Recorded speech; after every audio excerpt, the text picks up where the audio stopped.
എല്ലാവർക്കും പുതുവീഡിയോയിലേക്ക് സ്വാഗതം.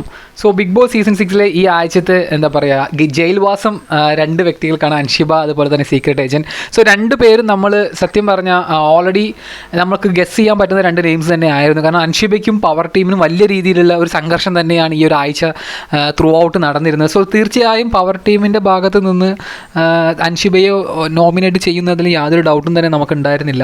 അതുപോലെ തന്നെ സീക്രട്ട് ഏജൻറ്റിൻ്റെ കാര്യം എടുക്കുകയാണെങ്കിൽ ഇത്രയും എന്താ പറയുക മോശമായൊരു പെർഫോമൻസ് കാഴ്ചവെച്ചൊരു വൈൽഡ് കാർഡ് എൻട്രി ഉണ്ടാവില്ല എന്തായാലും ഈ ഒരു സീസണിൽ. കാരണം 6 പേര് വൈൽഡ് കാർഡ് എൻട്രീസായി വന്നപ്പോൾ പോലും പ്രതീക്ഷ കൂടുതൽ സീക്രട്ട് ഏജൻറ്റിന് എന്ന കണ്ടസ്റ്റൻ്റെ മേലെ ആയിരുന്നിട്ടും അദ്ദേഹത്തിന് നമ്മൾ എക്സ്പെക്റ്റേഷൻ അനുസരിച്ചുള്ള ഒരു പെർഫോമൻസ് ഇതുവരെ കാഴ്ചവെക്കാൻ സാധിച്ചിട്ടില്ല. പക്ഷേ അതിന് ഓപ്പോസിറ്റ് നമുക്ക് പറയുകയാണെങ്കിൽ അദ്ദേഹം റിവ്യൂ ചെയ്യുന്നൊരു വ്യക്തിയാണ് ബിഗ് ബോസ് ഷോനെ കുറിച്ച്, അതിൻ്റെ റൂൾസ് ആൻഡ് റെഗുലേഷനെ കുറിച്ച് ഒരുപാട് സംസാരിച്ചിരുന്നൊരു വ്യക്തിയാണ്. അദ്ദേഹം ബിഗ് ബോസ് ഹൗസിൽ പോയി 2 വാർണിംഗ് ആണ് ഒരാഴ്ചയുള്ളിൽ അല്ലെങ്കിൽ 2-3 ദിവസത്തിനുള്ളിൽ അദ്ദേഹം നേടിയെടുത്തത് എന്ന് പറയുന്നത് വലിയൊരു അച്ചീവ്മെൻറ്റ് തന്നെയാണ്. അതുകൊണ്ട് തന്നെ മിക്ക കണ്ടസ്റ്റൻസും അദ്ദേഹത്തിൻ്റെ പേര് നോമിനേറ്റ് ചെയ്തിരുന്നു ജയിലിലേക്ക്. അതുകൊണ്ട് തന്നെ കപ്പടിച്ച ഒരു സന്തോഷത്തിലാണ് അദ്ദേഹം ജയിലിലേക്ക് പോകുന്നതിൻ്റെ ഒരു വീഡിയോ ഒക്കെ നമ്മൾ ഇന്നലത്തെ ലൈവിലും ഒക്കെ കണ്ടിട്ടുണ്ടാവും.